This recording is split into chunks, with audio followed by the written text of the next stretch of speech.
всем рыбакам, любителям душевного отдыха, с вами Колян Рыбак. Так, открытие сезона 2026 на спиннинг.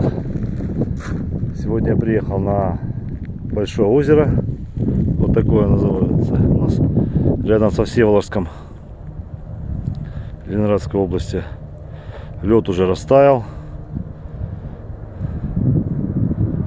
Сегодня у нас 29 марта.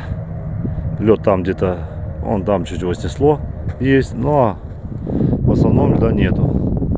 Будем пробовать на спиннинг ловить. Так что попытаем удачу.